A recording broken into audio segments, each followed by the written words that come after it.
transporting. Russia for and some part of UAE say they want to increase production because to socket and supplement the deficit, as they say, ever. You have a nation that shows how powerful Iran is. A business there, the Adibionka Zombi Umbitima. Because we are seeing now supply 20% of oil. Masa of Unuska. Kofonuska. Our officers said the stand of Iran. Iran for so and who say, Babia US for a base will be on there. That's where they are operating from. And Iran for your margin say, Omo Gulf region in countries are all Gulf region in Baby who say, Abia Hanum your base be a hot man for Israel or USA. Sa area holding na also mbe bombe ho. Na ano kra no akra your more scary. Because what I'm afraid of ne say. What ya na at the border or regional conflict ebeba. Now this border and regional conflict in the bar. Now it will not be Iran alone. About Gulf regions in and within the Gulf region, so Iran are striking her. The foreign minister for Iran because they are not targeting the countries within the region, but they are targeting the bases and places almost say Israel and I say US operating from. But indirectly, so to sa bomb no nene eba sa area. You fan say a Shanghai Sompa way. Now say o target it a Shanghai Sompa. Of course, Ebeka 21st Clinic. Ebetimaka other companies are yet within the region and other perimeters, you know. And these Gulf countries, you know, almost soon they want a lot of oil almost push break. Now around crowd number of barrels that they produce per day crowd. I have some kitwa. So if now Iran cannot operate in full capacity, but they cry biaba. And of course they say submarine bia, ship bia, kobe bia. You have to be careful. Because if you joke, they will sink it. Around for such a US for say share. Yes, your boy and once you moto ya beto. Till I one more Toba Kuko Dubai Honma. It was closer to the airport. No more one effect. So that is how it is. That is the danger. That is zooming out. Danger airborne. Ne we are so dear. Say oil hoka. That is why I drew baby na Asians, no any other countries, developed countries in your margin say they should get alternative. Enti move to charging cars are charging. And in case say those areas a lot of production when it comes to oil, no. So attack be about on soa. Then you have a supplemented products. And also be an alternative. And if say oil no crana oil ne be me issues are charging cars in motor you can also charge and use it for your transport system. Because almost who said the B sang to question between Iran, Israel, and NATO, UN, and other nations, no, Anshankan. Best escalate do a pointer about affecting you. And you reckon saying I'm not down my baby that oil board nam as I see a dimika could do $100, no. It tells you something. No. Ah, can be pa. It can be pa na show. And the madam say MP for catch say about how many weeks? 6 weeks. Oh my. But for now, no, I don't think the MPA should sell what they have. Because any reserves are a group of binas or you need be cry to me cry. That is why you need a so. But I say, oh, we might say be a per price, no. Kakade or holomu babe tonwa. Say be on better sustain price now for 6 weeks. No matter the global market, no matter world market, no. Say eja a corner buff of them. I say you bet me a reverse aba back. Abe share a year fuel price and oil price. Say I saw baby $70, $80, $75 now. And into move push the 6 weeks reserve now to sustain price. And it's very dangerous. It is good for citizens, but it's also dangerous. Say the owo kwenkwen ya tonwa. Why do you say 6 weeks in the bedroom now? If you cry na di mu ayedin now affect other regions now. All you no current to be mayor. And the reserved ones in the homo reserve by it's room. But to reservoir, what happens? And so they say, then all the BODs and MOMCs, you know, the bulk oil distributors, distribution companies, you know, and the oil marketing companies, what they can do and say, they have to sell oil per liter at the current price. And all the pump stations, all the pump stands will see increment. So no bapa. Say 100 bapa. You want to say some crowd driver for the. But if you continue, na graph no be kosra, then you hear from the drivers trying to say ombetu akosro. But currently there, maybe do baby say tell so na driver for that so no more other factors no. Say 100 no maintenance. But take it or leave it. Say any man say sane akoso say ya. You better case him.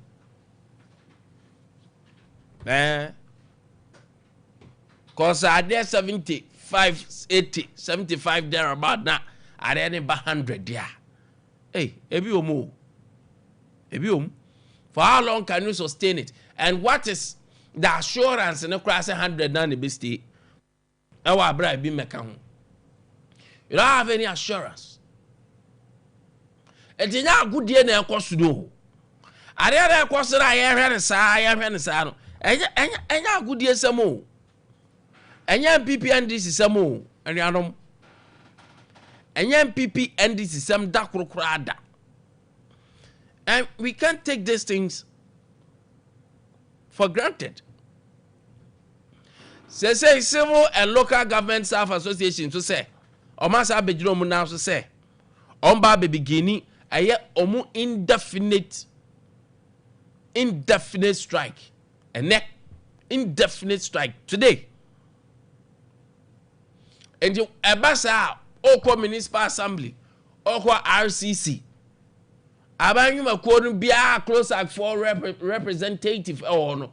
Oko awunyo munya adwuma ne chichiru assemblies no.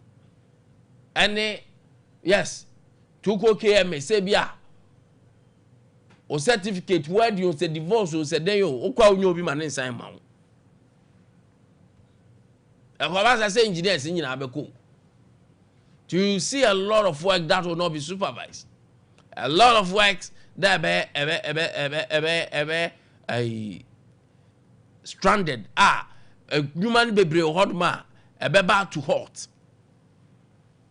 And these are things that I shall say about. I don't want to say about what's out of my taking it cool because me share the future saying that me I'm a mupa.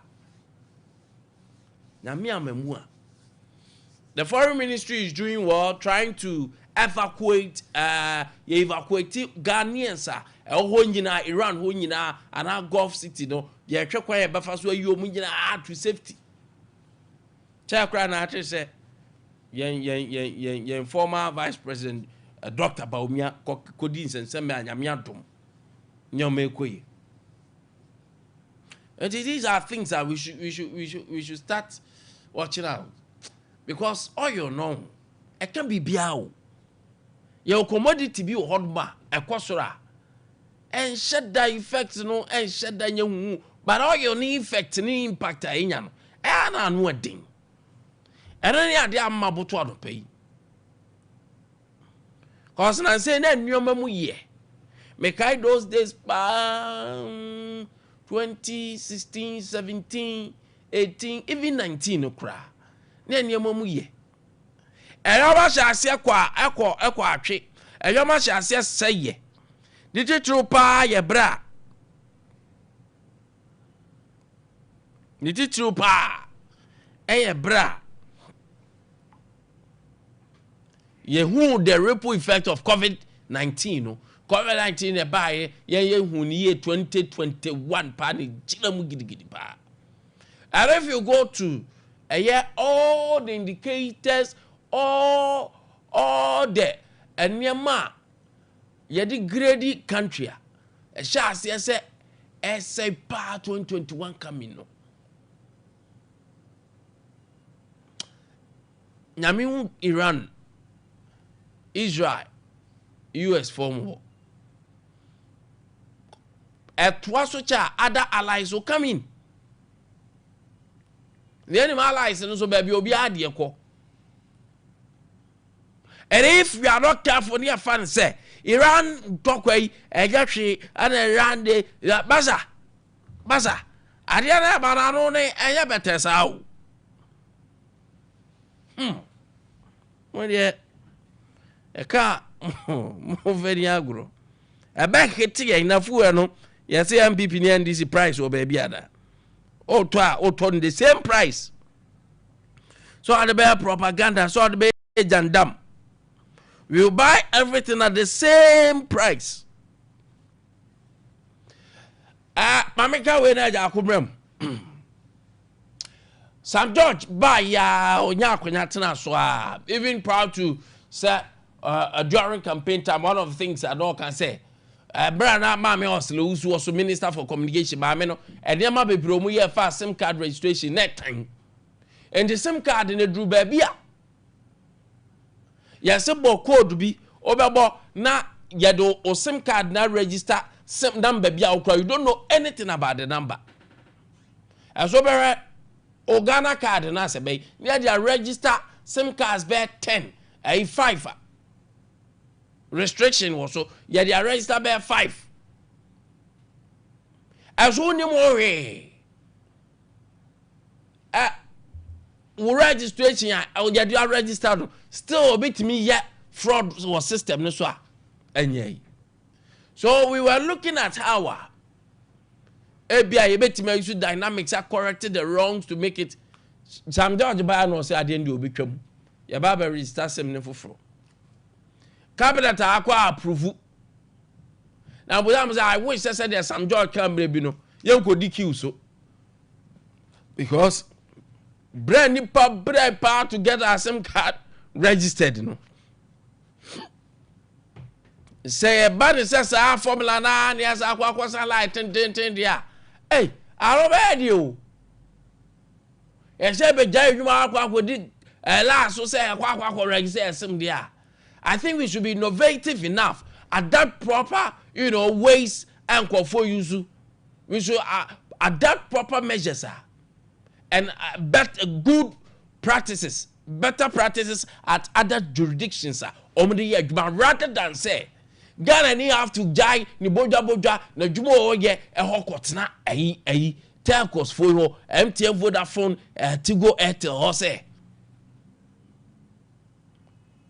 MTN Telecel any Tigo we say okwa register ni sim. Ere ka no be de pa o. Seriously. Sa de na ya na ben bia ba 3 years obi ba so de kɔ 4 years 4 years na afei obi so aba reverse no kɔ 3 years and da bia no Ghana ha de aye baby for asaw okɔ wari bienu no aba wachi miensa kɔ wari mienu no asa aba wachi miensa eti da bia no ye ba achi a ne ba in reality it is a radio way you between better practices pa na ko some George e kwa ye yi de Maza ofem na ye o mu na te dada o. And you have to prove on this one say there's some George we knew some years ago in parliament.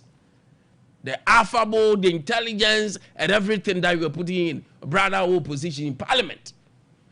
They all buy their maza. Where do some kwan? Oba wedding asam kwa ni ni bia wadu akojam na ade we asade yan ka say nyu wani but ye pese said how powerful you were in opposition you was hunu currently the way you are, the way you are behaving, the way you are doing things. Sam George, we need that. I said dear hey away open that dia kakra na hey this how the George jatenie jatenie I walk out and see over there see show I say jatenie I don't George akwaro ya buyo opposition akwaro ya boya I'm just saying ready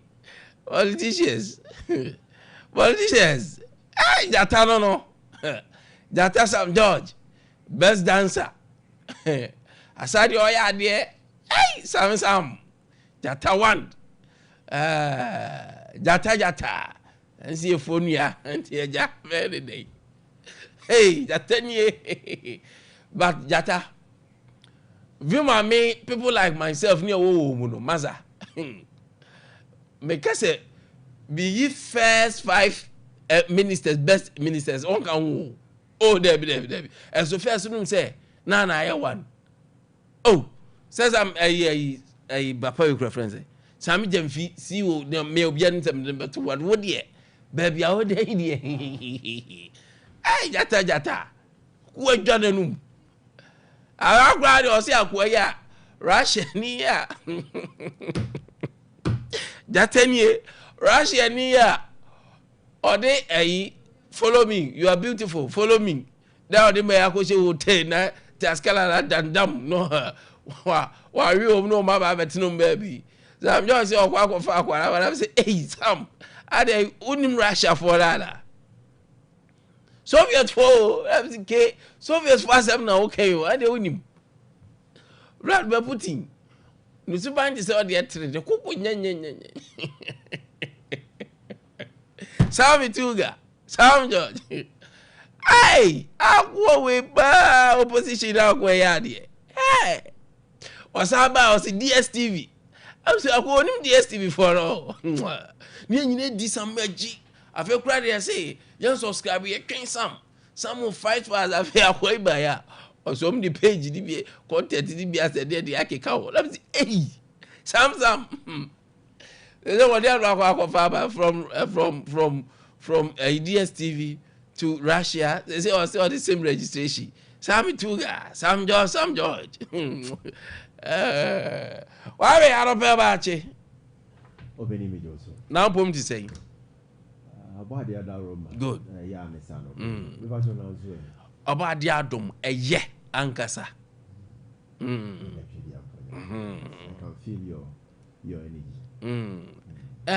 And then you cry. Oh, I can feel your energy. Sam George, and I don't know. Me feeling it too. Me feeling it too. Opposition do your best. That's what Papa dear. Hey, Sam. Agency it. What way you loop? So go for Russia, Nina. Why are the press stories to the doors in your mamma? Obeni, me no ase na me ya T4 na ye no mo so ase anopa yi se wo mo de o mo kasa fidie ne o mo kasa mfonyine no e de ato Sompa 93.1 Sompa TV na wo mo so mo join ye wo Facebook and afin so YouTube so e ka ye ho na anopa yi me kasa from the spirit of my soul until my voice re-echoes Chidiampo Nyankopon is worthy of my worship and my praise. Kwame, when I'm kakra wumudia but nyametiase, we will keep that equanimity. Nafi yaya juma wasi yaya no pay. Kwame, Russia, you can say USA, Iran, Israel war, no. I mean, it's just a matter of power. The reason I already mying based on say ye bombi Iran then as a for no. And kakre bi to asumudie, but ni nyina echi no kwa me ni nyina to me any pray. USA is afraid Iran is building a kind of kingdom and forces a bit rube no so collaborating with China and Russia. USA will no longer be found in these powerful nations because Iran is almost building equally the same more building, even crown almost have building the chain and quite so and so a building hardly would you locate maybe a building no it be free underground bombs for a chain USA for the so it's all about power. And I always say at this time I will say, yeah, before you take advantage of what is happening in between USA, Israel, and Iran.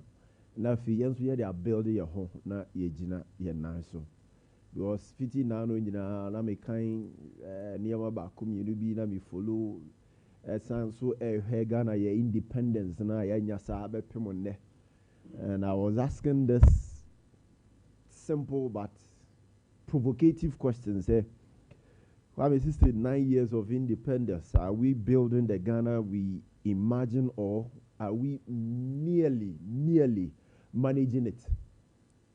Are we building the Ghana we imagine? Every Brian take Kwame Nkwantabisa, Yanso, ye shasi ni tu anamona ye benya to me say or mine Yanso ye disono. The yate the ya imagine babiananki a pese Ghana edruno. Are we really building? Are we really adding a nearmer to it? And I said the betu ya ni manage ena certity ena pro apansam. And have we strengthened our institutions enough after we intervene? And just like some George D. Huns and Semina Nasufui. Yeah, the two be no dia kama, but here they had ye break adintia because our institutions are not strengthened. Our institutions are not fit for purpose, and our institutions are not really working. Said there was a year Juma Nanka a tiba from near effect. Ewo timemu for eso because there's no accountability in this country. Nothing is really happening.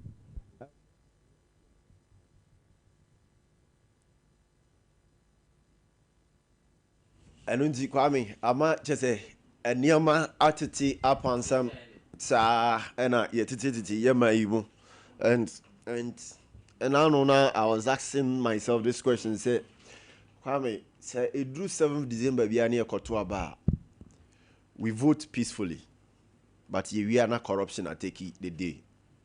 We vote peacefully. If we are not corruption at take the day. Meaning the entire. Is it because we don't have leaders? Is it because we have leaders but they are asleep? Is it because is it because Ade Akye Abia was survival? Is it because the system is weak, bad, porous, egregious, and as a saint here? Because say, or minor effort, not say Ade Akye Abia na yes a wo junior or minor or pay a new year at the ma and send back because you are asking yourself some hard questions which you need answers to them. They are not like akwa ye bibi or what I say o junior ho raw material still leaving our shores unprocessed. Russia-Ukraine war ebenya effect wo so and then the entity Iran, USA, Israel war, and also the effect by the brain. Adentia. Yanya oil wa ye memuha, ye 2 oil, ye discover nye for how many years now? And ye discover sa oil no.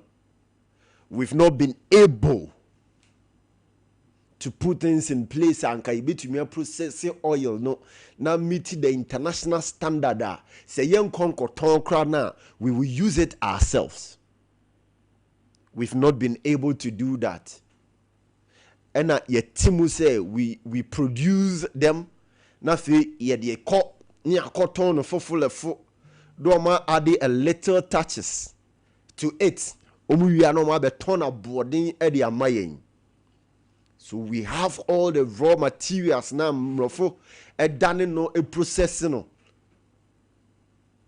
adechie ye be kwa akohia na fe ye kwa akodan omo se wo mo de bebre yen. So it leaves me to ask this question, say, your independence, is it without integrity? Your independence, is it so fragile? Yeah, and yentumi nye bribi amfa ho ana. Because almost everywhere, Kwame baby say baby tete apansam. Classical example has to do with Kwame. And truck drivers are taking advantage of passengers. Now, oko bomusu kasansu obeka chiro se toka. Oko bomusu na ne twia obeka chiro so wubetumi ato ankasa oka anka wato etimu awuchi.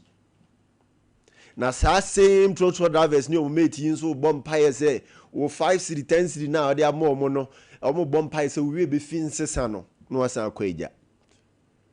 Ubi a penny waste means because the system is bad. Ubi a penny waste means no one yana ho sebeya system no into me nya effect what the sosa. The same way and I landlords are hodu so no. Wamodi omodan hodu edi man high no. Wamoni agent for exploit tenants womo mba behind dying. Ti oba se unim cement bo unim asase bo ni dia twa wontan. And until the chebia no mabunu no ye force so say oh because of their landlord can said your musi your mohunte no mame nso me mo me ho mo de am prempedan emfa ma me ho. And so when it happens that way the everybody trimoni say where's the means bi obefa so anya no wetumi anya ne dan asi no ono nso afa so no anya ne dan no dia si also exploit amanfo no ono nso tumi anya ne dan a ono nso afa. Because the cost of a near bakumienu be needing our throw. Adientia ukopium or border and I say harbor and I say port to her and near my yedi free or bassy a cradia ba na ababe boy are easy neomano. Borderlines for any port for any customs for any GRE for no at what would impose you a grim prices. Ade totoso di ono so kofa no de ba e wo so ono so bi de bibi toso no ono so enya ne de. I am only reflecting and trying to endure 69 years. Say Ghana baby ayadri eye de mayana baby ayadri esefata senka Russia and I say USA, Iran, and afinso Israel kontokwa nti ye ni buffer baby ye ni reserve baby be 4 to 5 months nti a Kwame nke betumi sustaining these shocks. Are we living as a country ye live hand to mouth on Kwana? Are we living as a country chese de ye be din na Kwana e pa na? Are we living as a country we were independence but we are always depending on a man for near to me a survivor? What kind of independence any war member? Your institutions need now so are fragile. Obia was who be answer so take advantage of your institutions. Not a problem, no. Obia person take advantage. Because Kwame said, when we say at the end of the day, no. A choir way fast with mia. Also in his own way. Not also me Kwame or men ya want to the level say. Even at your last hour, at the last point that you are leaving this earth, no, any papa so meow. Yes. To the extent say much in the crown, say so go do much. Say a baby pakra mount the body and dead body at on crown. Much in my expect to be extra.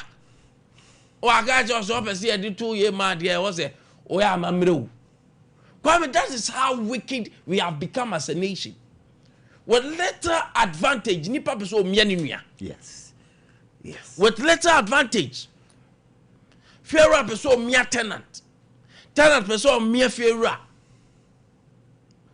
Maybe a fair case a bear in terms of one say, this has security and then money to say if you're for or quite say 1 month. And I said, we say, oh, corner say a diner and yafia, name this canamo. No, very well say our rent, but Kwame the Musambo say answer ya. Now Jemmy 1,000 Ghana cedis. Sikana devalue. Yes. 2 years ago, I was dino. They commit him the 10 million. I know, and they meet me fast at 10 million. And you say, you man.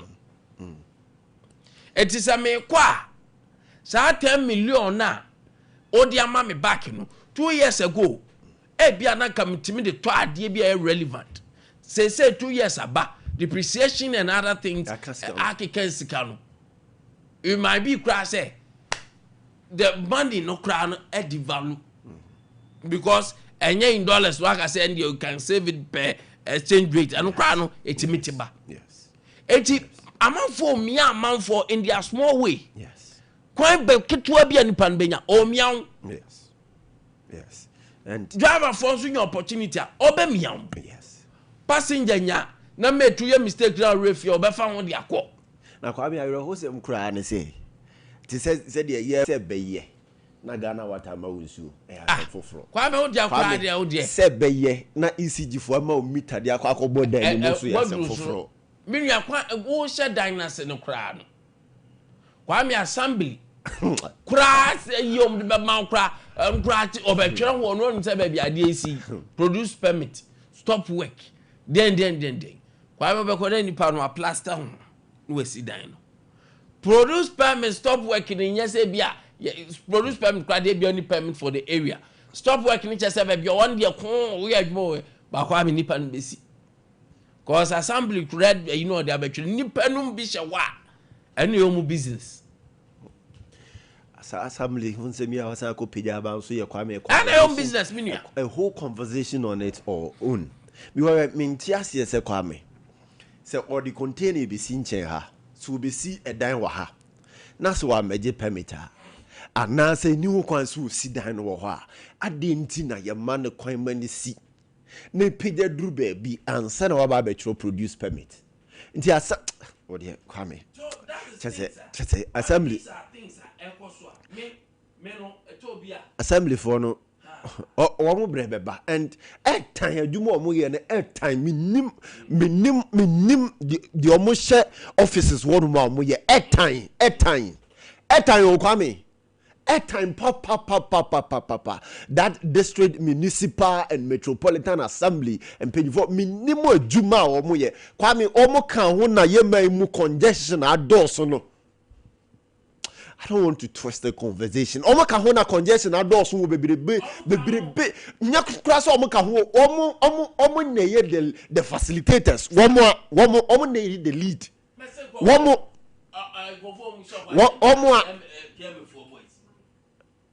omo share white and black keme fui Kwame me say ni pen say hide pa ni load kura nya but e bi mo ada no mo loading boys over the other cho say Branim kakra branim ka anu je onya nipo ahade anu kra akwaba ko na ene no ha on de oyefun pa on de oba won ti ase nti wo de gina junction ni so na I say de wutu na wo yese de what mo ga say any motrix no I wo de wo yese de wutu na abu akwafo no na memu machia wo adane no aibukuma no kwa me se nipa mi nipa to the stand say nipa wo kura na wo kɔ na yese rest in peace no muchire wana waduro no also bribe nipa no ho no muchire man no Obi exploit you. Obi exploit. Da Kwame nyame adoma ye do aba be da no kra no.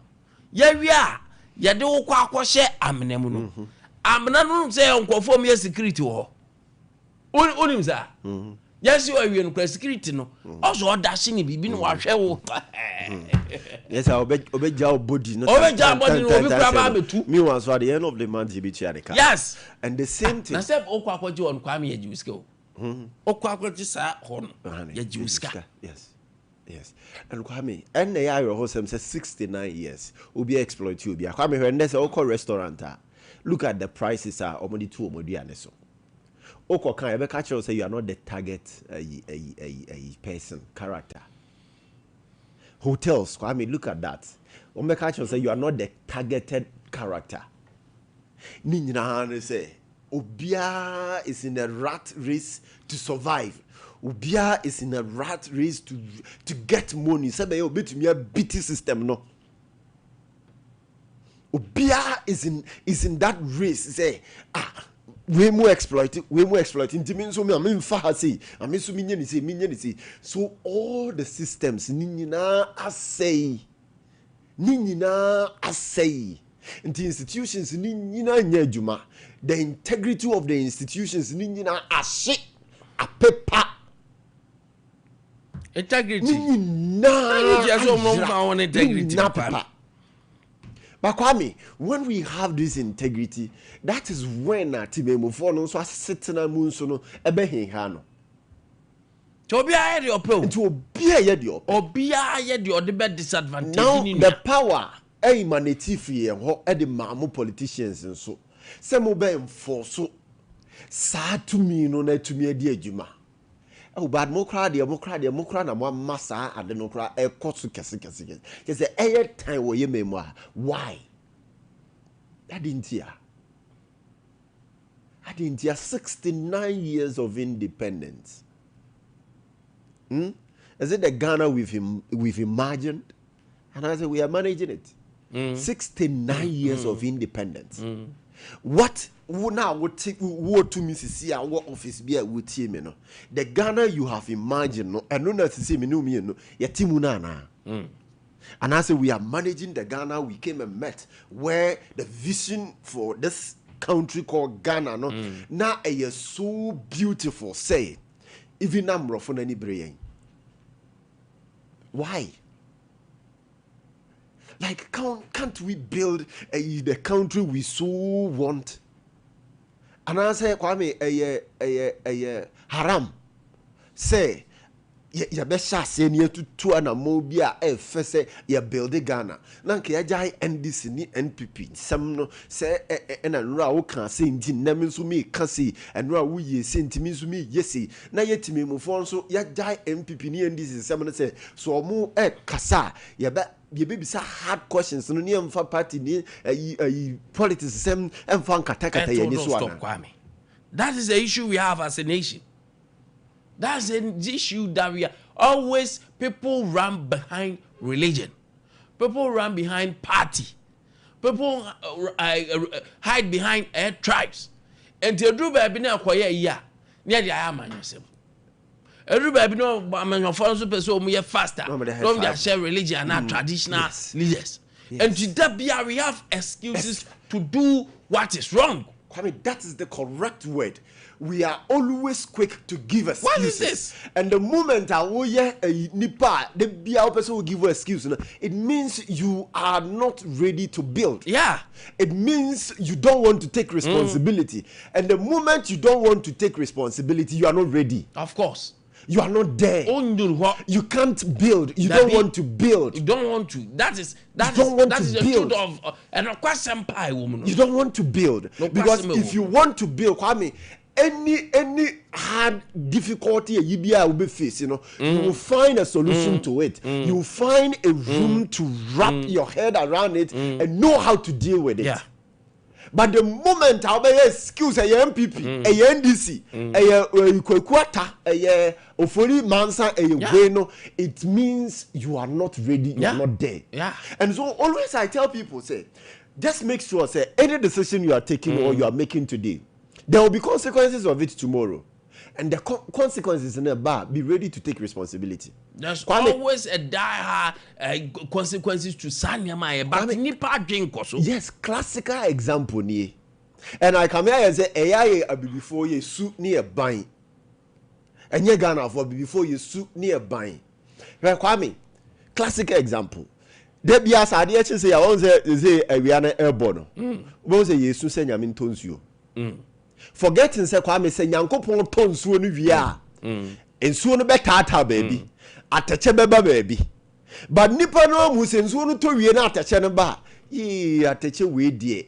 Forgetting say when you were praying you should have had a foresight say so no turn so better baby atache beba baby. Until let me find a way say atache no ba I can move. Kwame nzo no so chase e to abeti oh nyame ma wia mo kakre awia no so chase say ba Kwame edi mfuturo nso beba. Of course and you see lot of complaints have before. Instead of us looking for solutions, finding a way to deal with the outcomes of whatsoever we are praying for, whatsoever our decisions we are making today, no, the consequences say they beba no ya pay solutions to it. No excuses galore. And PP and the sea, Atamansa, Yawamponsa, Kwakumanu, Fia Braguni. I don't know, Master, your baby. I don't think your baby away. And so I always say to myself and people around me, say, I don't want to take decision. Now, I say, oh, yeah, I'm coming and taking that decision. No. I don't live that life. I live a life that I am responsible for any consequence out of the decisions I make. Nti se ne me kasa me kɔ ha na me kɔ na bibi kosi a me nkasa wo na wo ka kire me se me nkɔ na me kɔ da bi because anamo na me tuye me na me nante kɔ ye abeye bibi a aye asem da wa ama to the extent say we have to be responsible edru ba bia even getting ordinary meter meter na me ji meter no meter meje Kwame de meter meje ne enye meter ye de cheme a meter electricity company o now say my better wa ade entu pa ade a wo de be check car me de that is it oh yeah also my talk kania entu pa ade a wo de be check kania dodo a me toye eno me na wo se metua asa me kwa we me koko na koko crash na ka chem se metua scale ne ka it doesn't make sense. And Bibi has say ama. As I better time na maka just got microphone. What is this? Ani. What about toy time was somebody. Let me say got microphone. That's how easy for the business aspect. It doesn't make sense.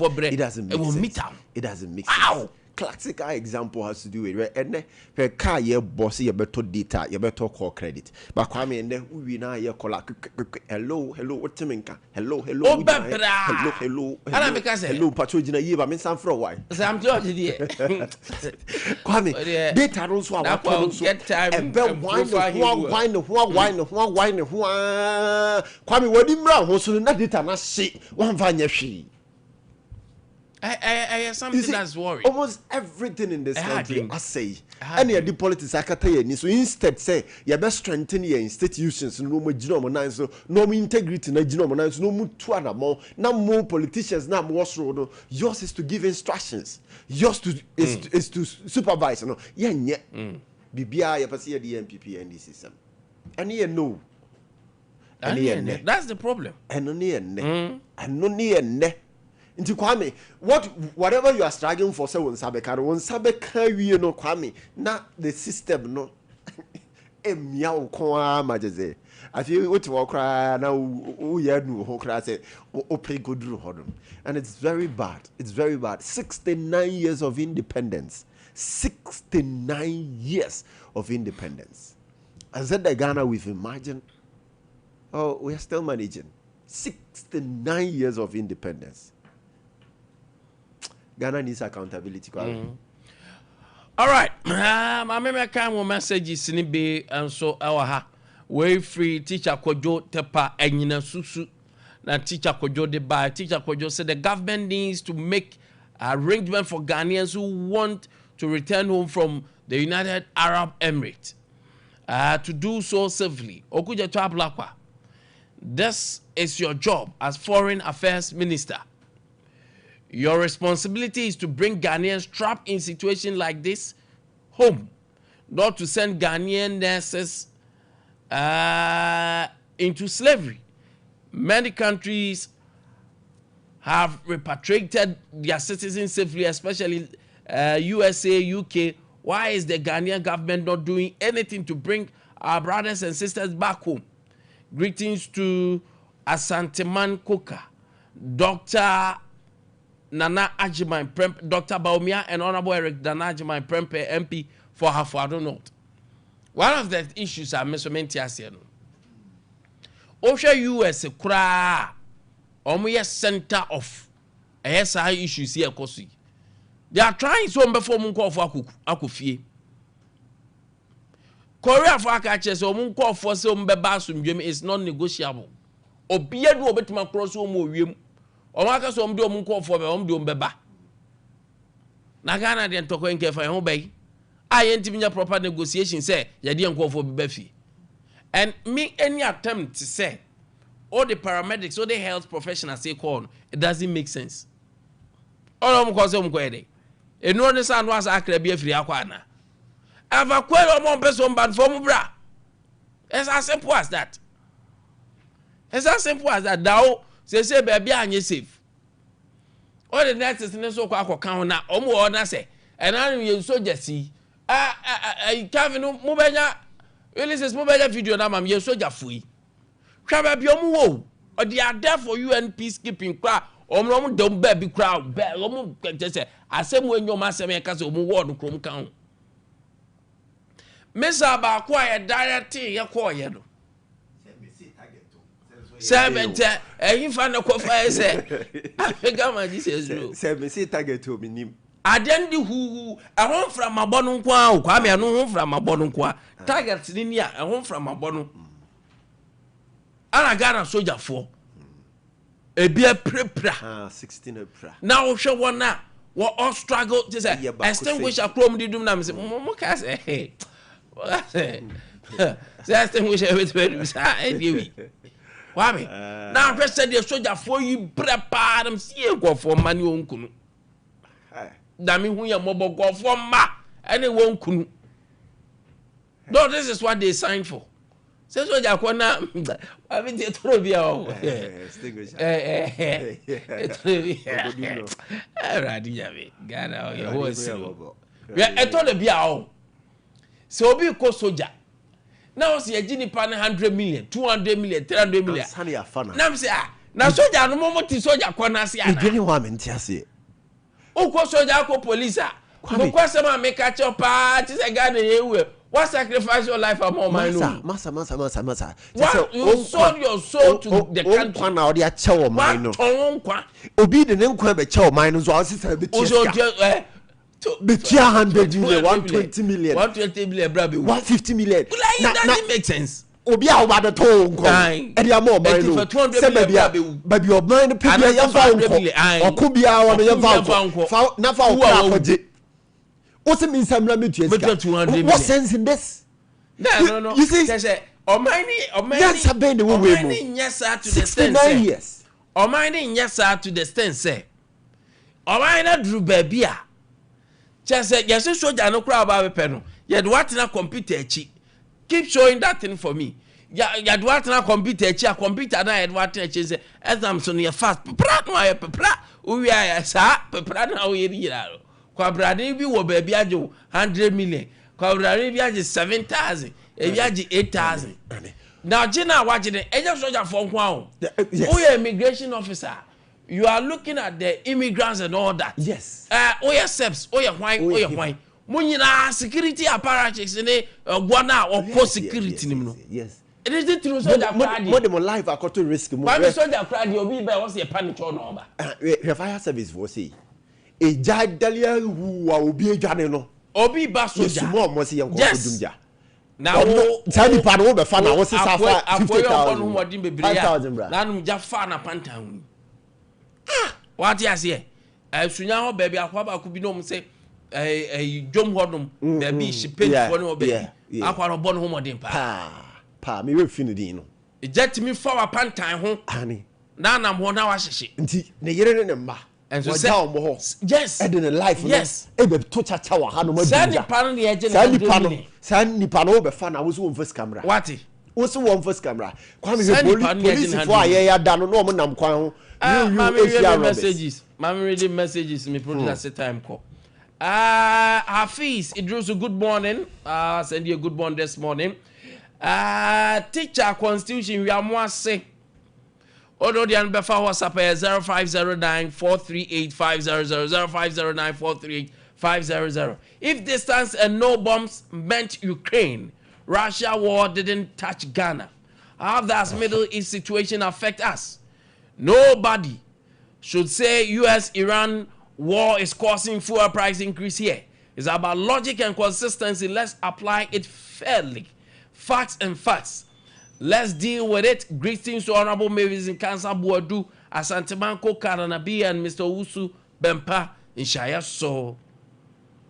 Oyibo Boating the free Atroma Nebehi. Oyibo also say member MPP media patrons. If the NDC rejected the impact of Russia-Ukraine war on Ghana economy under President Akufo-Addo, we don't want to hear anybody saying Israel-US war against Iran also have impact on our economy. Greetings to Dr. Mahmoud Baumia, Shelley Tiwa MP Achoma Wabieja South, Ousu Bempa in Shayaso and Kojo Bamba National First Vice Chair. Ofu, National First Vice Chair go for chum tipa.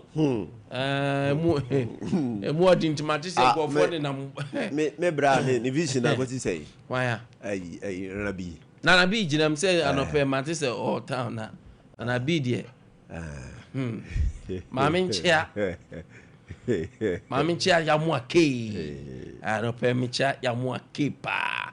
All right, abega for better na say na abega for ti Roman Father Nedrono Father Martins Abba Center say oh why ma titiriti and your numbness and chill oh why ma stroke and new suit to me I'll pay on one your sissy your ya pressure diabetes a drop na yadia ya crown no crown a your person tieno yadia your friend crown chrono and no ana Roman Father Drono Father Martins a drono did a kajam watin a free one time. Ediano Peboma Diana Roman Father Nedrono. Na enter ya deabia every honum.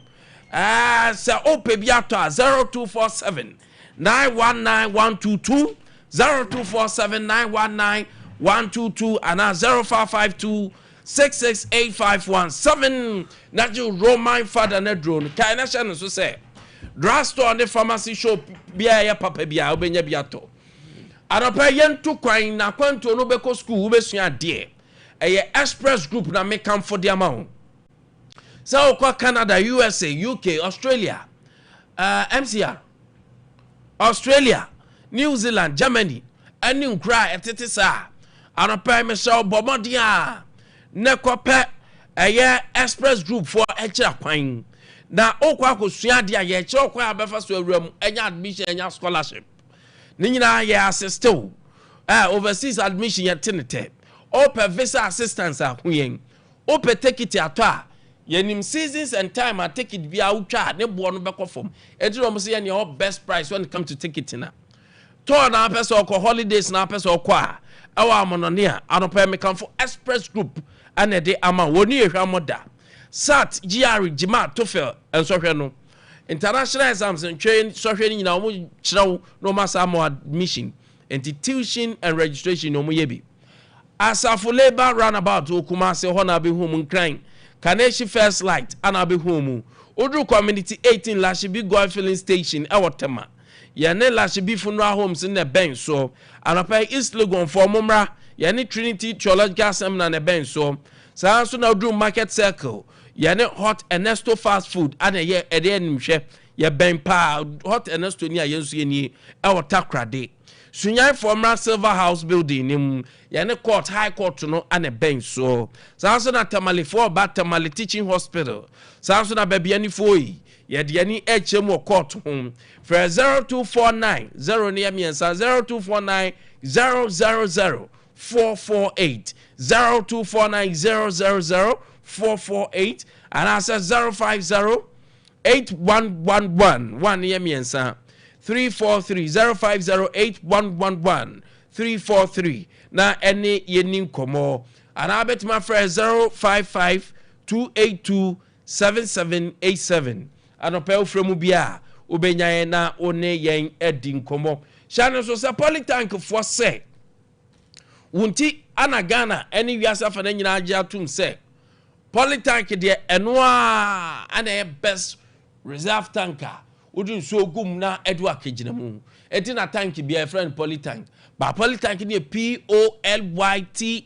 POLYTANK polytank na super tank ne de they say you mo save about 10% discount near the to some sumo tank no do poly tank for hobby also pay the sumo tank now no pay ano wo hwe ni durability wo hwe na ho den a otim so auto tank ankasa now who save 1,000 Ghana and over I was so the obetobia other na umpe original no because poly tank the original always the best.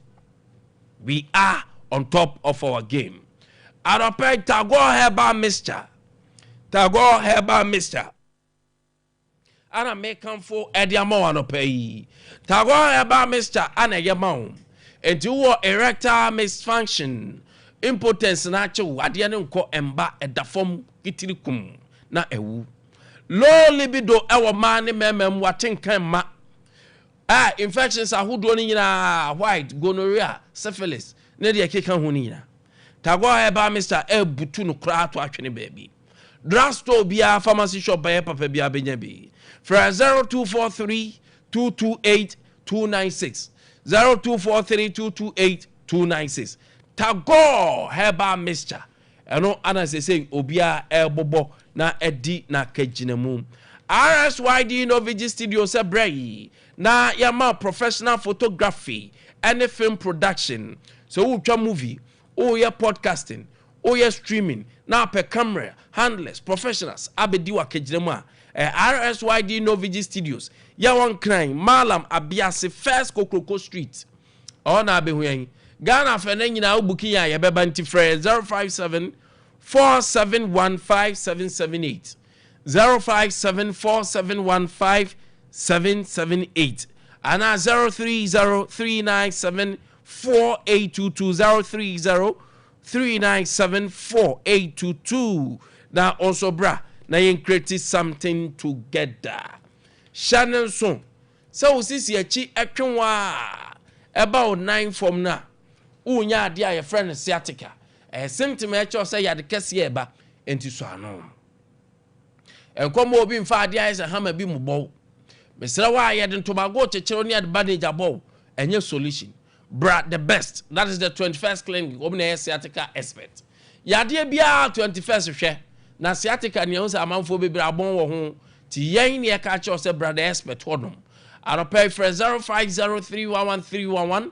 0503113111 0249311311 na branches na ben no ya mamra ho Kumasi ehwa overseas junction Sompa FM Sompa TV na wosro adom wo fom saa so de ben alpha radio ewo ehwa overseas Obuase junction Obuase mbewu ye council quarters court junction Ekranfo Momra market Sunyan Momra Sunyan teaching hospital yale ne dia nhwe enkransa tachiman oba bewegian bank dada obehu yen 0249311311 na yamwa branch ebel ni amoaba adopa kingdom eba center nsem ye mienu pe o say value for money apomunden die enwa ne say obeje kingdom garlic capsules eni ni bitters eno ye for general well-being kingdom garlic herbal mixture kingdom herbal mixture na kingdom garlic capsules and inhibitors aropa immune system no stronger yade bia ntimi mountain immune is stronger yade bia ntimi mountain anopa bobodi do ni bi bobo kingdom garlic capsules na ma anxiety arthritis or ma honam twetwen wanya hypertension stroke heart disease cholesterol di amanfonya Sadia na dori unya kingdom garlic capsules and bitters. Sa so da unya kingdom ginseng power capsules so ye bema na nyoma nyina entimi nwie sisi yade mental stress ope extra energy physical energy o de ye adwuma both empem ne adwuma ankasa obenya kingdom ginseng power capsules no abobo sa so da tremendous capsules and the manity heya no matwadi cause ahimfie obeye kama na mrante pa no omo ba no mu nkwa na mrante pa no pese o secure enya dro nya bibia na akwakoto onso o sha se to hwan wo online emfa because o to hwan wo online no na ade na anya ya no kwasem ewom pa ne se still mema no bom beko enti uhwa Sharif se ya ono de ono ade ye no pe kusi nso banasa ade ne nya obedwane akọ cause kusi no menhia na watena no se de nwoma sikọ ede anope bomadian na tremendous capsules oyo ba na bobo na enwoma ntimi ni wakagina mu 0597 298 855 0597 298 855 0559 761 144 kingdom ana no challenger bra kingdom aso our Keshi Drug Lane and all leading pharmaceutical and herbal shop obenya ye nupa yibi ato arapai bema kusi atena se the new patriotic party MPP na arapai ojinem so ediama MPP na kusi every menshia constituency on a youth organizer so a member of the communication team in the Ashanti region. Kuzi anope marching memo wakwaba. I think that your ba had the first time I issue. First time. And your milk Good. So answer na justice. Prampe and so ha anopa. That is anope marching. Mejoso. Na medawase. Mami samu abaso. Hona efe. Medase. We see it in the fatal. You look like a lawyer this morning. Hey. And it's very nice. Law school ya me ko ya. Yeah, more. Level 100 na me hwe send your books in here I didn't ko na munya abotre. The last time na me ka munya abotre kakra. Na enya meti ase. Now when you say one fine thing is say no government the law school na ka home.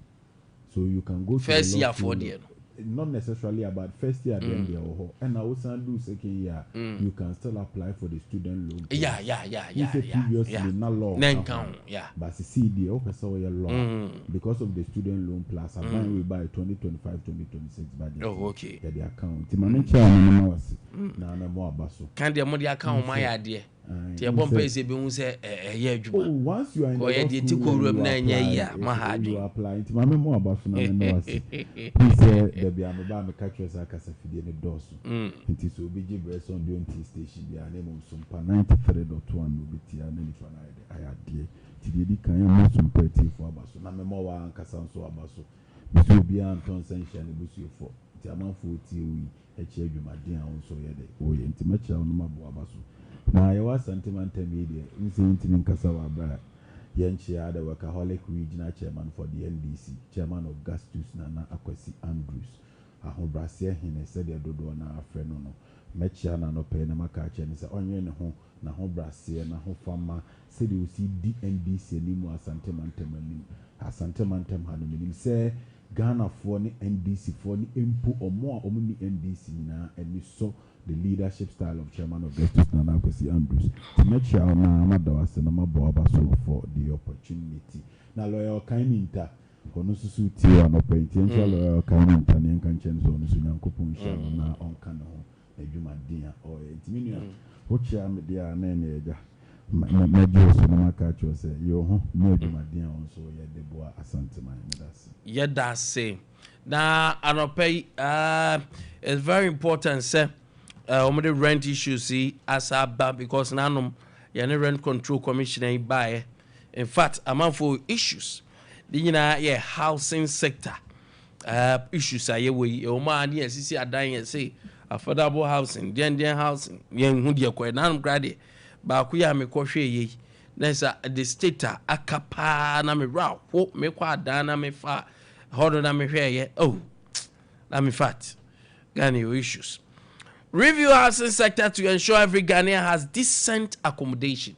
It's high time we get a decent accommodation for every Ghanaian.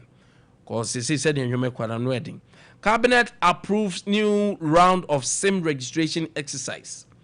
A confident and prosperous Ghana is one where women are empowered to lead, innovate, and contribute meaningful to national development. Professor Jane Nano Puku Ajman, Chair Kran na a women's day honum na yehwe man so position Jane Opoku Ajman example, Jane Mensah example, Charlotte and Ma occupy big positions, and Ma in innovations, and Ma in politics, in academia and other things. So far Professor Nana Jane na ono account no so oba first female vice president for the republic. Justice Mamisha Asim Fro na yemfa housing sector and common in Shasi. Mamisha na menas na more for the opportunity. Na maba haide mami Mr. Simabako na memfa twuma nwa beja. Na mencha me personal boss. Me ankasa me boss honorable wisdom Osebo ma municipal chief executive for Atwuma nwa beja South Municipal Assembly. Papa no ma memmo na baso na mense president Mahama say adwuma no honorable wisdom bo ma ye kwan awafa so awotwe nipa e wa ndisi mu nyina ebom e kwan awafa so odi development he called the doorstep of the people. I just honorable okun command say kwan bi asay e wa Atwuma nwa beja street not the drape machines akogo nti e be kira no na ya bona baso na me nua we de me ba onsem so no na me ba na me tio na o kan Iran asemi pa o we say very serious issue. Now we say we $100 no man before bumpire say cost you be no so na before me tofu good it we dey only, but the certain is that omo ya analogy bi on ti ka be bi indulgence na ka wo ma me 2 minutes or 1 minute per na ma fa ho na me dia besi wa asem so wada roma so be ma me kwan dia na nim se wada roma so be ma me kwan. You see me was story bi wa no ma publish na me person ka me send them our producer na na ya but me nim se bi obetimi a publish dia, but we for na ka say this is a very credible source. I nyina obetimi etie some facts from it. Very good. We Chamber Upstream Petroleum Chamber, Ghana Upstream Petroleum Chamber. Omo de say report to you by omo de ba 2024 na ti the American or Iran energy profile, 4th largest crude oil producer in OPEC. Or Iran was the 4th largest crude oil producer in OPEC in 2023 and the 3rd largest dry natural gas producer in the world in 2022. The person change and say so we are seeing na you buy a crude oil and I say your oil and I say ye oil ya ya tuntun ya uko Iran ono na ye the 4th largest producer. We are seeing na ono dey produce oil pa na so hwa ya street we are afraid of the street of Hormuz no e produce 20% of the world's crude. It is a we are seeing na here crude oil mako 100 emu 20% efa the street of Hormuz. It is sentokwa na sa asem si ewo Iran any America any Israel. The effect ebinya ewo Ghana so no ente se Russia any Ukraine. Minu me pacho otie e de ba de pa na Russia and Ukraine for bo produce a Ghana e kofa bi ba. One common product Ukraine for and I say Russia for produce Ghana e kofa bi. But the back crude oil na say some there indirectly we there ya o man bia enya flour so a benefit. Oh, I'm not saying that. But let's because when say we are major producers of flour. Good. But the point I'm making is very good. The point I'm making is that so far flour what can you cramp a very good example. Look at the quantum of flour Ghana for crack. Measure the quantum of oil like crack. It you bet me crack crude you bet me crack flour and I see some $1 million crab Ghana within the whole year. Fly bit macra is some $1 million about Ghana. But crude there, you talk more than $100 million to billions of dollars. And so what it means is that since we Iran, the effect is more. Another example is let's talk about remittances. Ade ya na problem pa ye nkofo mo wa manoni a omode ade bebre wo Ghana. How many Ghanaians are in Russia and Ukraine? So can Ghana for do Russia and Ukraine boom or new Ghana for America. You get a point. It is a sense of America. It's Iran. It's Israel. The effects on Ghana or West Africa is huge as compared to Russia and Ukraine. What are your world trade partners? I know Ukraine and Russia. Only last. We don't necessarily deal with them. Se Ghana for America ho teach him. Si I want say Carter. Henry na me boss view so fi Dubai ba Ghana. Si Ghana for do Dubai. Ghana for do Qatar. Ghana for United Arab Emirates. So what can Ghana for Russia and Ukraine boom? Omu 5% of them. Me no nyina be dia dance. Your Ghana for 90 do no a o ma free hanom. How o makwa akotena Dubai, o makwa akotena Qatar. O makwa akotena Dubai. O makwa akotena Qatar. Still no. Yeah, me that's it. Your Ghana for as I was establishing the point. Your Ghana for be bree honom a omuti Dubai, eti UAE honom. But you see, I won't mean can't say Ghana for the say crown or Russia and I say Ukraine. Even Russia and Ukraine, their embassies are not common in Ghana. Russia and Ukraine. How many Ghanaians go there? It's your best Ghana for the effects are war Iran and Russia, US and Israel. So no, and yet as compared to Russia and Ukraine, based on these simple examples, say I made the media we say, "Unu have been a America, unu have been a Qatar, and then also send you scar." Why would we say it in the Emma? But me know tie what them I say any partner. Head there you move 4, 5. You be UAE. He be America, but me know tie yent mean kasi be or Russia, he be Ukraine. About 3-5% of Ghanaian populace live in Russia and the Ukraine. So that is the point that I'm making. Men justify say we kwak of how be moreover. And yet, and Tokwane see and Kwana man ho cheba Ghana. Our city was not stabilized. You see, the now what doing it fan say under the MPP.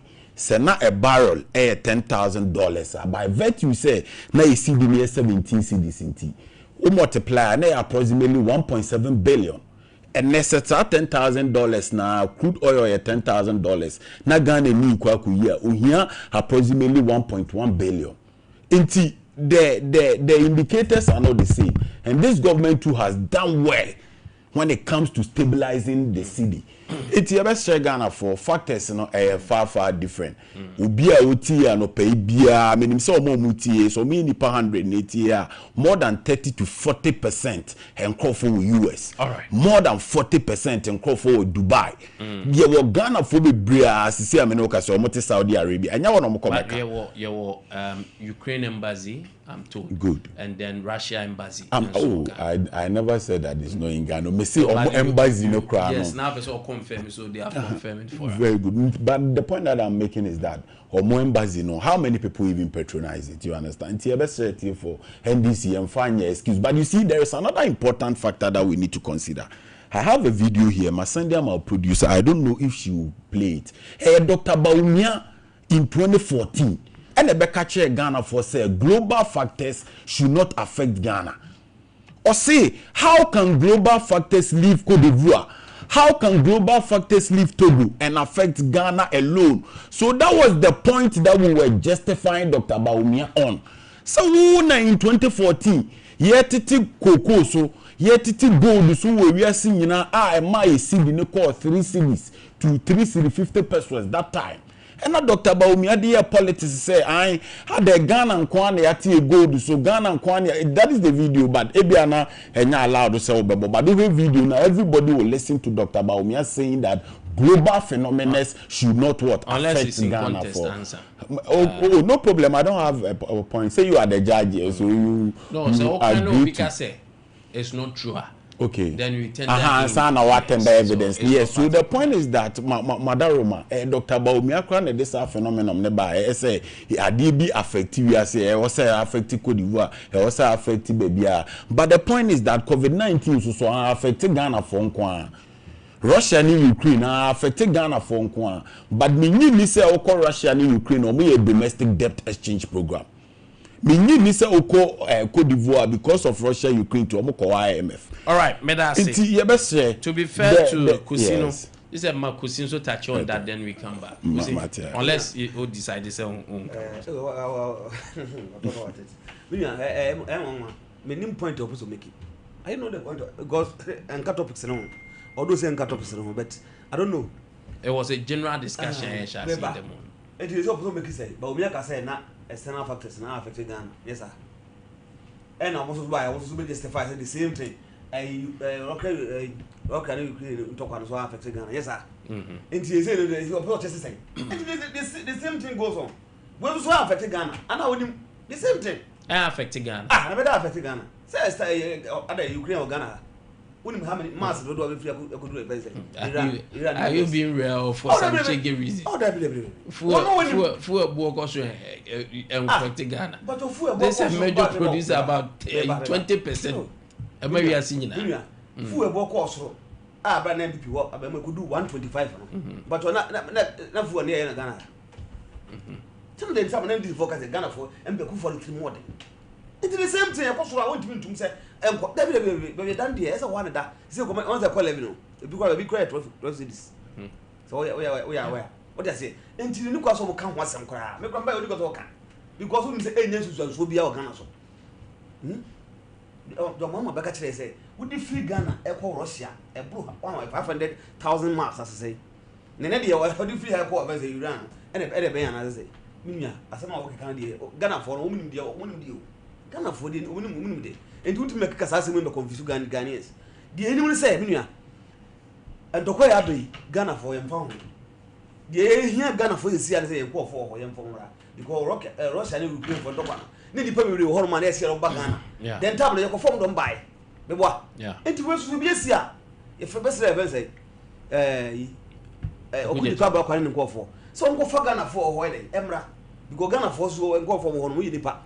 Omo Ghana citizens almost say almost transcend emen and I move for a young to go for mura na joba ki go dina ga ke dia men tiase what Ghana ni bi no tiase sao and dokona aba no obi na ekono dokwa atamos ka asem bi ehun ya ba o wo se ni efi asem etu wasama ba du fi asem wo nkofo ho ne hun ya ko fo nkofo dey ebra se be asem bi anto mo na obi ekono dokwa wo nkono dokwa nya wo asem.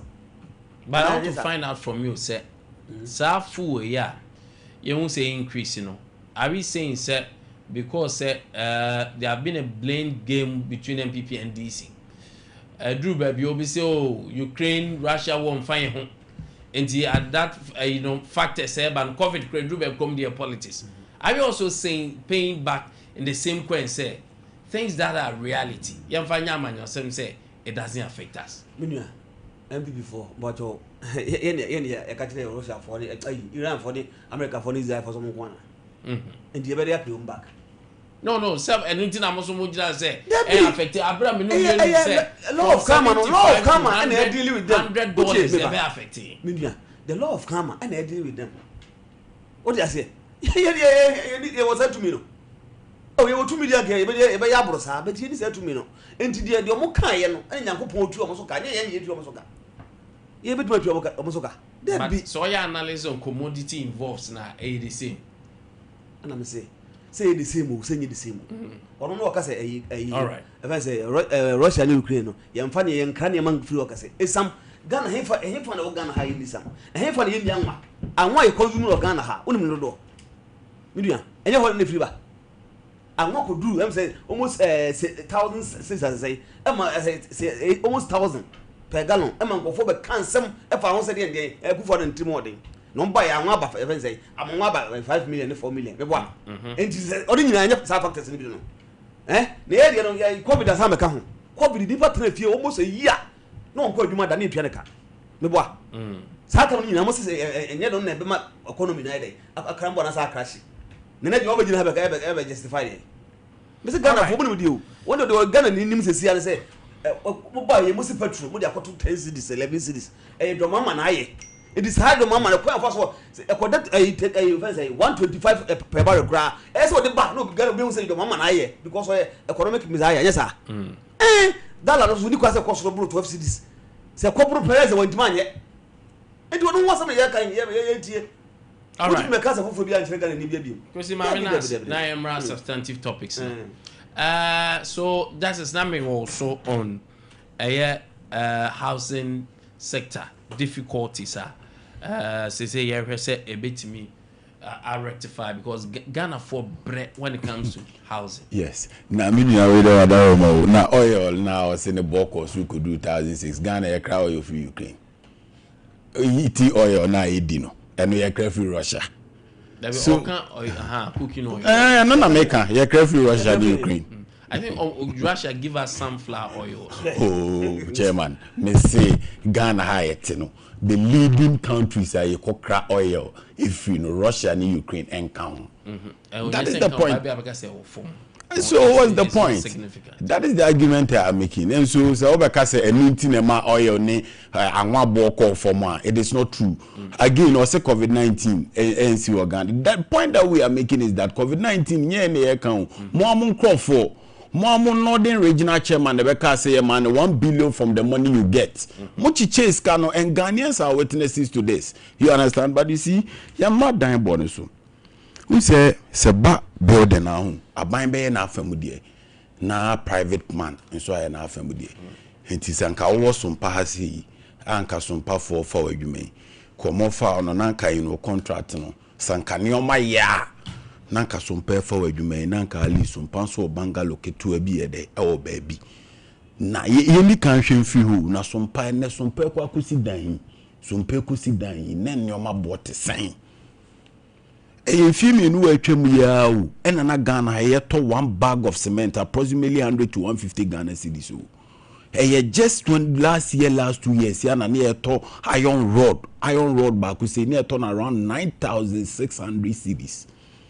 Nan we are when anasi will be ekokotwe anwea no the free in the site corner baby a o si ne dan na a liter of fuel na 15 cedis into a bed then a cost of building enkosro enu titi na amanfo bebe ntimi sifia ye ho guso a na ye ho chie no because you see aban de wo de wani to aban so bebe a aban will disappoint you. See a person be realistic. So if you go to other development countries, estates and estates are built or established by private businessmen. Now private businessman on konkoje besia interest rate and 30%. So konkoje besia na interest rate ni over 30%. Ubi sifi no a dane bo be de ebe den. And I say you be jab besia ne jekura on konko sifi no. You get the argument I am making. And now near eba from kakray and I was saying nyina no yema ni de ekoho ne saban se on tutu nyoma ye ne niema no nkoso anye de emra from because you see under normal circumstances okuta 1,000 Ghana now we kwa akoto a cement a bag of cement around 150 Ghana cedis there that is approximately ubenya be 8 bags o hey now you 10 million titiska 10 million now the koto cement now nya 8 bags here cement do do sign na obesi. You be discouraged. You be busa udu sika be kwa kwashe daisiem. But na me no kase, minia. Cement no abase. Ebi 70, ebi 80 cedis. Anya me na me 2 studio hanom na me de meka. Ghana ni bia de enim iron rod wa under enu anom na 9,600. Enura me say I confirm from one shop. Ebi 6,400. Hadi ani ton no iron rods no. You can confirm. A range from 6,000 to 7,500 thereabout. You can confirm from online. It will me say enema born cost to an extent that na a discouraging even private businessmen. It na make interest rate at you no. Se sompa for be foul na so mo person mo sit down the mawa. No mo kokoje bosia na se interest rate 30%. Se sompa adwuma ku kokoje 100 million because the interest rate near 30% inti ombetu 130 million interest rate in kwa 30 million and now me no ka say interest rate in na approximately 16 to 18%. The chain say necessary sompa for na san kokoje bosia 100 million no interest rate and say a free 30% to 18% inti and 130 million no eso atia ba 118 million. Some for saying 1,000 to 12 million. Homo san fan share omodumem. Enti enema e de esesa. Na enema no ayesesa no ye nyina ye bekoso asra ban yi.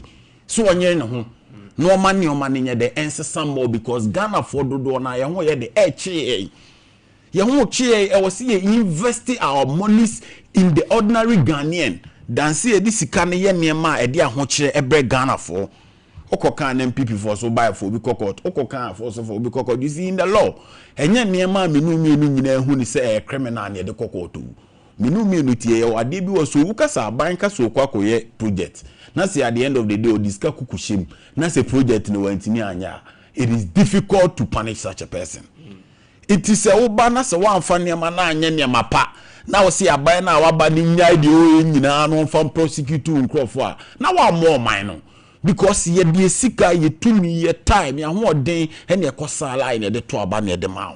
It is oba na be ma niema kokko ye troka na se o tam sika twitwi die na okoko invest in something else na se Ghana fu nya so mfa so na be so ye de o chese it ye de ye be koso ase aban se said the name econo ekoyi onkoso stabilize the economy ne maye so stabilize the economy ne maye e be encourage private men e be encouraging crofo mo masisi estate bi e be encouraging crofo fira for mo matimi asi adan said e be ya intimi si bie no ye betimi aye de akwako han bie ne de ni to aban so bia aban we ba no okọ we ba no okọ da bia na adasa but minim say you stabilize the economy no near empower private sector no na ankrankra nyuma koso ankrankra ne betimi create more buildings for us and be dey ahoto eni aho hare be dey be Ghana for us housing sector the issue so menu delika no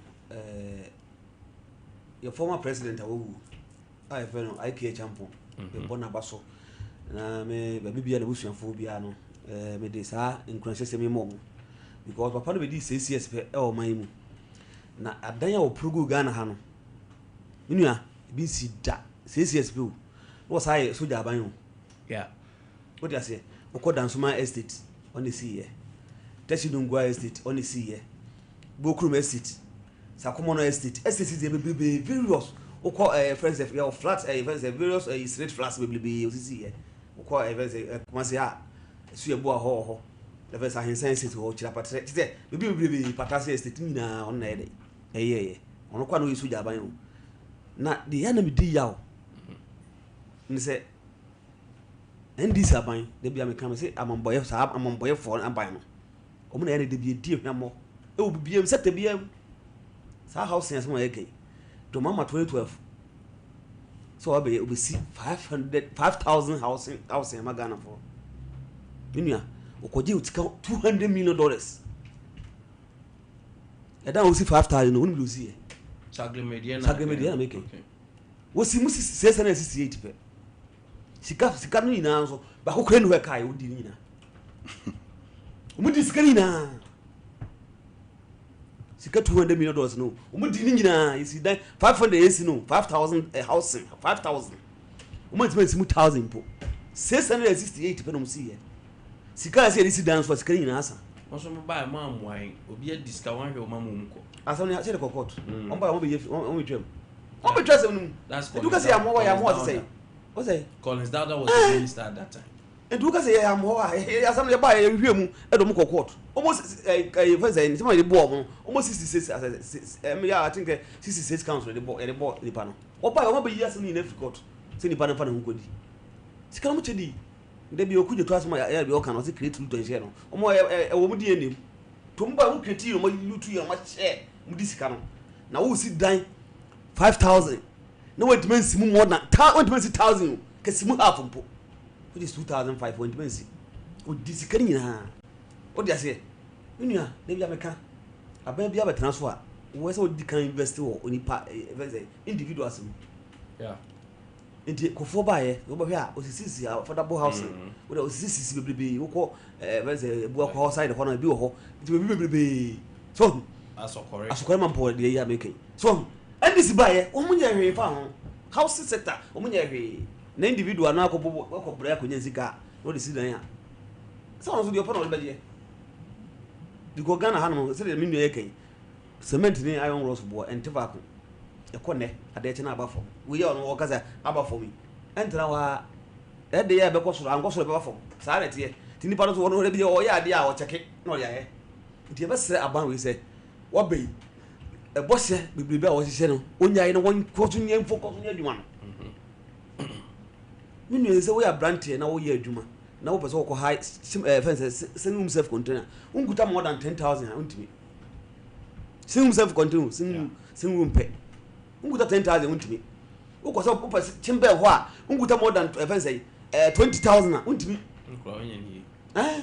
so na bɛda aberanteɛ no wɔbɔbra na bɛda aberanteɛ wɔbɔbra wulti almost 30 sika no 200 million akɔ ha dan abɛtene mu bɛda wɔbra so enso aban we beduru eba so a wo se niam akofo mi na dan bo so se koso no ba ye mo se bibia koso cement koso even say iron ross koso o dia say blocks na ya tutumo so one kan one block ba ko say unguta mem say 10 cedi a on timi to block ba ko no so na ekufu ta me da say me dia me kan say ya ban no so ye bibi because that's estate ya champions see ye no abot memufo bebrebe o dey say ti se ka ba bia ba na ko ye bia ka ho a nka sa me bia nka sa deficit na e wo ne dan bo akodu suru bebrebe no ke bia nka so ate ayi Cote d'Ivoire menua Cote d'Ivoire mra e se mu se wontimi high dan e mo 2 months 3 months e mo 3 months jamra ne wo e se wo msa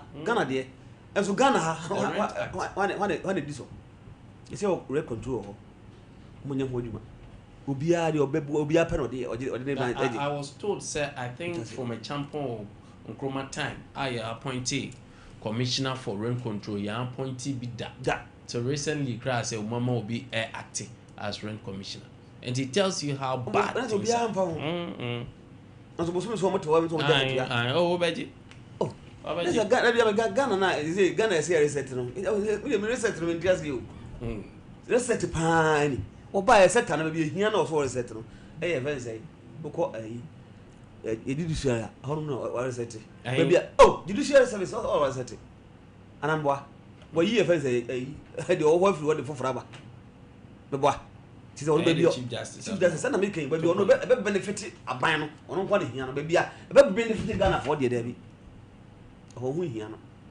yes e free for NCC for menua yeah adwuma be no we Ghana nka we kwese nka ho dawuru mo na ese nam na omo bo dawuru se ye mfa dan ani sei tu e fiu na dan ji sei a ye be bia aban na obedi sei a ke bia nka nkoso nso mo so tawo omo ji sika hunu di me de bia me kasa sector no e fa sei sai inu ko ade me wo sa tumi na kamagunda dada NCC bi ko me hu di mo yo Ghana ha oh but omo so chemom ye adwuma pa o mo nam market churches and so body e na me hu mo da ebia na wo but wo shi mo da oh by adwuma ya me definitely make more radio so radio so na be hu mo na we di ba do say ni bi go water mo ti radio kasa mre se bibrebe no egu market ye adwuma nti ho na se kamoko mi hie bi da ita na mbuza so hie bi da radio so na bi abahia mo wan nye radio adwuma nka bahia wo dia say ti ye be sere se omo ya de adwuma na hie omo nsan de o say maybe Obama ba Ghana o ka kire yo wo say ye hia strong men ye hia strong institutions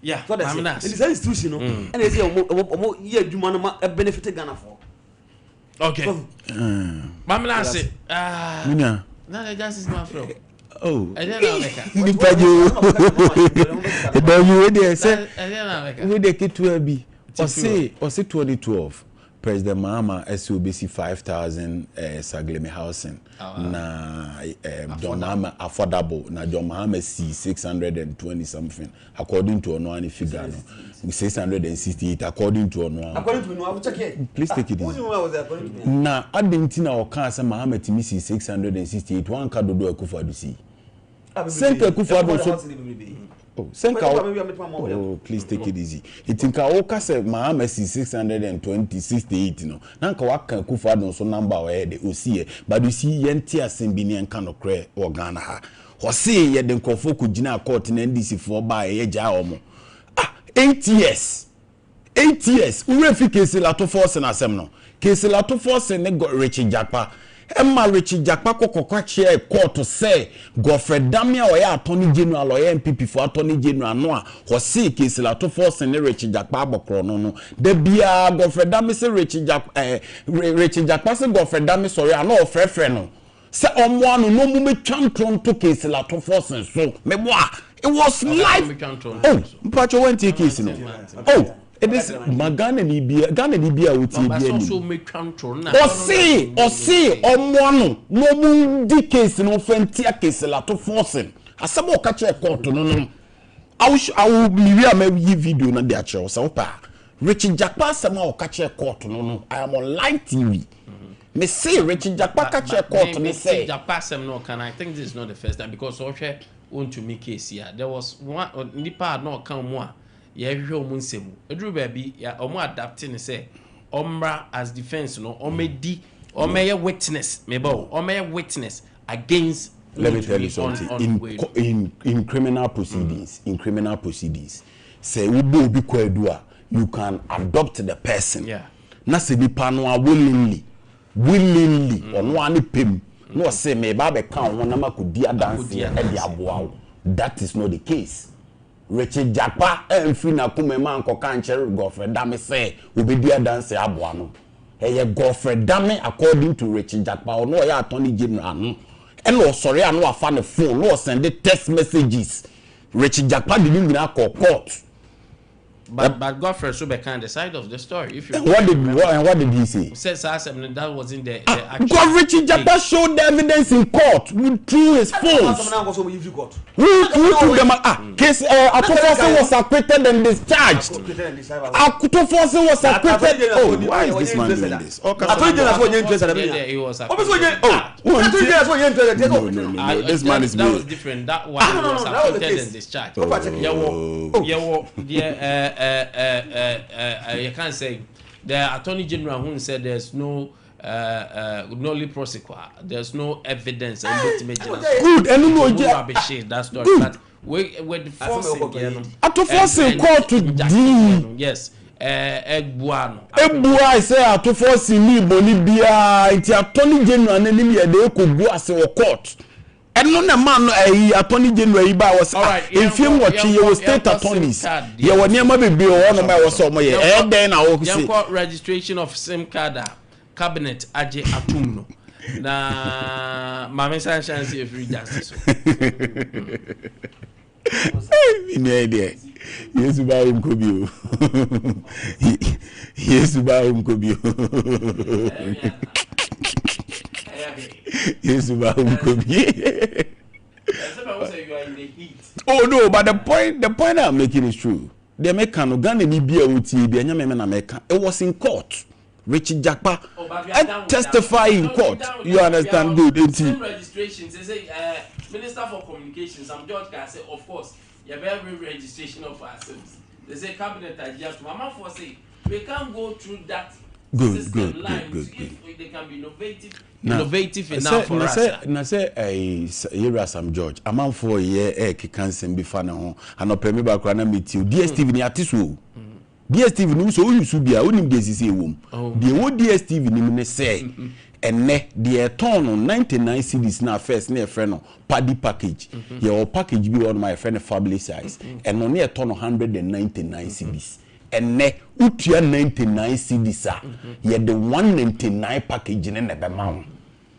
So ut per compact plus I mean use compact. Now so utia 380 cedis your compact plus and we have 590 cedis. First now under the MPP no now betua 590 for the compact plus no. And the utia 380 ni amount 590 cedis no. But and you find the Chelsea and Teso. Okay, come back. Good. Last then good. The price has not been reduced. No. The only thing is in account. No. No. Then it's not true. Let me please. What do you package? What you are saying? Tell me the package. Nobody pays in Ghana. Your premium now is 599. No, 865. Oh. We can you are on the live TV. People are listening to you. Obi a wotie dia me patch omo for message number. Me say. Maybe I packages na Chelsea see.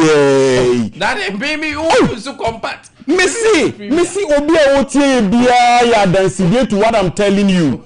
Say obi a use premium bia no e no tia compact plus fee. Cross check it. The Ababa can say the package has been added up.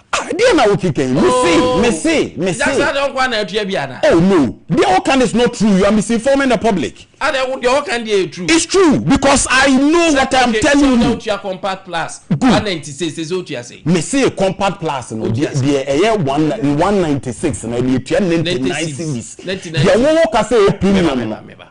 But assemble here can you how to debate a human affair and then they bring the episode of the damn.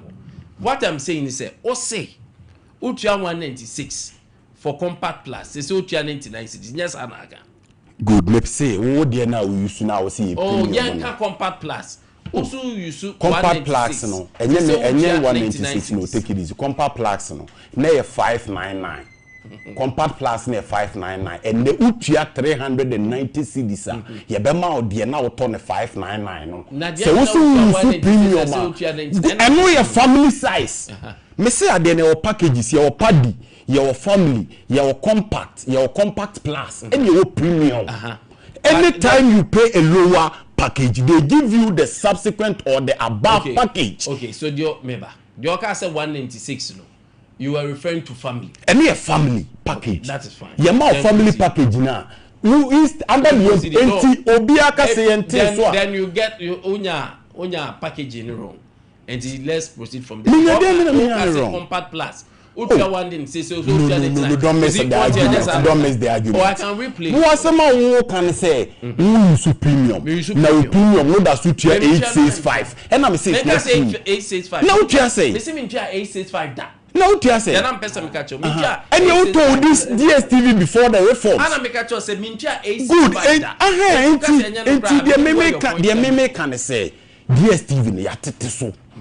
The no tia 800 cedis no and ne otua 590. The no otua 590 no and ne otua 380. The no otua 380 no and ne otua 199. The no 299 and no 299 cedis. So you don't say that what I'm telling you is not true. No, because of what me say. What's the me boy? That be okay say. Me say go and tell me say. Me 856 da. When did you start using the? And then when I started me 856 da. Good. Number the amount I me 596 and one me. It's about way by na sir. It doesn't change. Some judge initiative. Oh, justice. There na the way. We are not catching producer say we go be.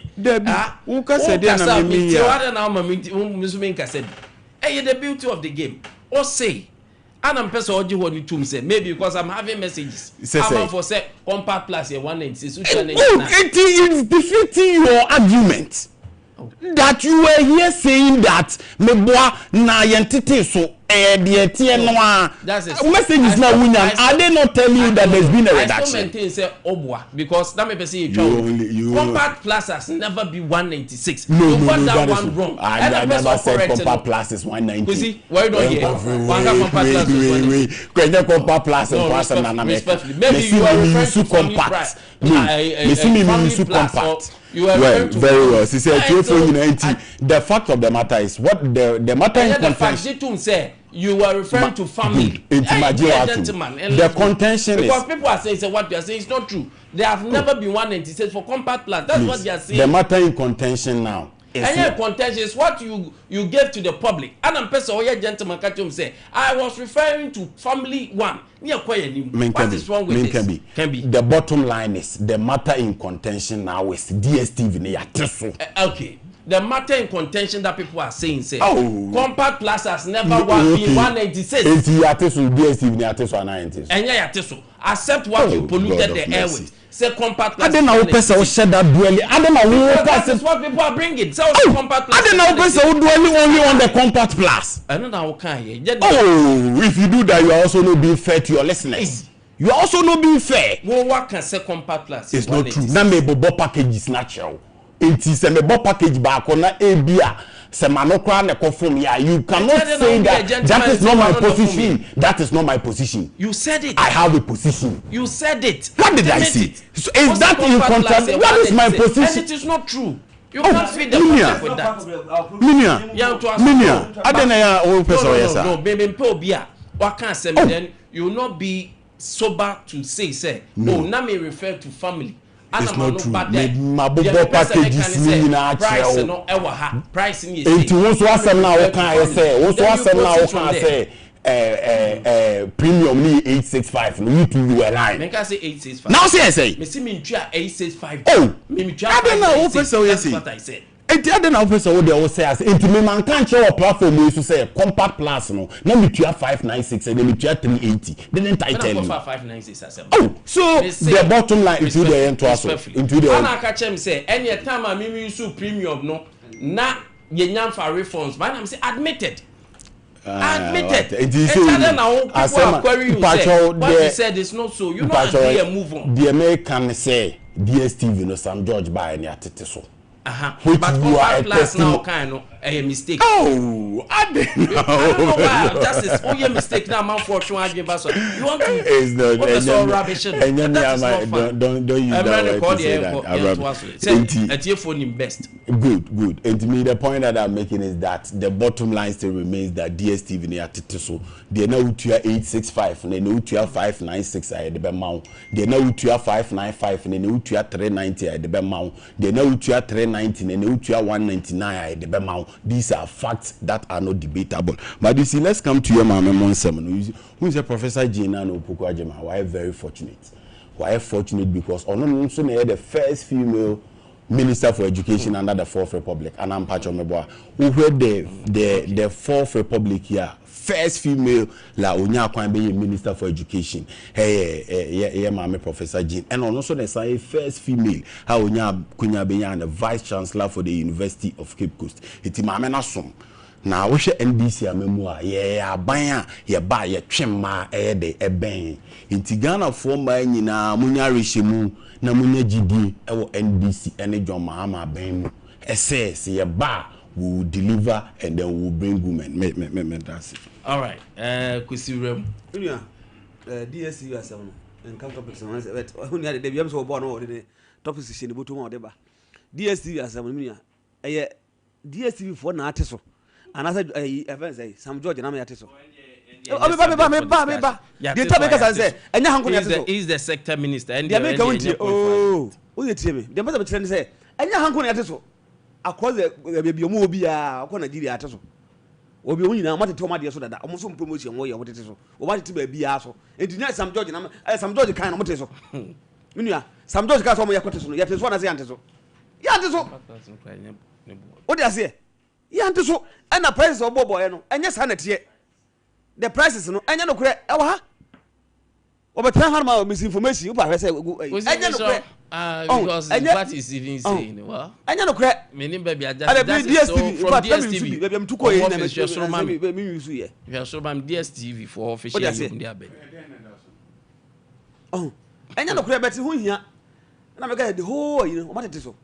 Into your work as I think so. O Nigeria, I think so. So, when you are to the American say, what is the meaning of it? The American say, DSTV wanted to so. And Ghana not to so. And Ghana and the other so. Name Mumuno. Your friend say. Was he landed by some registration as well. Some registration. I deal with this. Yada. But you mean to Uti? Meet you. Yada. Sir, some registration. Mr. Some registration. Yada. I didn't hear that. No, what I say, registration. I didn't. Eh? On the other day, impact Ben Benya or economy. So, Minia impact by and a Benya or economy. So, and your impact be what I say, into your best rabino or more register the register near a board, simple higher register store still what the fraud go for. The boy. I'm not quite no simple higher register. Aye. What I say? You register that and so still over there. Eddie some money. A honor band that's what bem. Say Sima and I say Sima to be the Bonnie Biano. You who you quite was away there. You be it only who here Ghana for. So who? And then the end is the other time. Say the DSTV so. And the part was saying about Ghana ha. And the part was saying about Ghana we use the DSTV. Minia. And the part was saying about Ghana ha use the DSTV. Oh. Meda ase kusi. Minia to no. And fax in it. Meda ase. medase kusi medase and unfortunately brother ereba ba me ya birthday so if you be some messages wa for mamina being on the interesting messages are ba I've been received a lot from moye agent for DSTV do mama ya birthday sin na fraud and sports for aba mama ya what the be obi anya fair ma you mo fan to na yan kan mo fa birthdays no I've decided not to read it na me say mo fa birthdays into odi yan yanko mo fa birthdays into odi yan yanko happy birthday to Nana Echa Boache. Nana Echa Boache, today is your birthday. Happy birthday to you. Enjoy this wonderful moment. You say Yami Esha at the Mount Oko New Life Complex. And then your birthday or JHS 1B with PW Inspector Matilda Osei Bantima Police Station. I don't see you wish you happy birthday. So elho. Na fe happy birthday kesia panso nkoma Nana Osei Kwame. Nana Osei Kwame. Ene wudi wa wudai yese nyame se omani hia no enye kese pa ewo so ne na wudi 7 years. Yese nyame se o multiply with years no o man kwatenten na ebe panyin kese pa. We every comforter or what the great comforter located in Kronom Abuehia. From Omame Dinah Tebi and sister had o sister Omame Dinah Tebi and o sister so musenya me say on chow no nyo kesepa a health well message Nana Osei Kwame anom de brewi. On that note Osei Tutu Boating and Osei to for Otinel Osei Tutu Boating happy birthday young champ yay akura enhofu you say that Misha ma wate na me ma me penyin kese ere birthday o say Boating o say Tutu Boating Otinel you say nyame nkwa tenten ni na pom den ni hira edma yini be ye penyin kese happy birthday to you. On that note yempevuwe na sports team no emetena se anopay no mu enso mi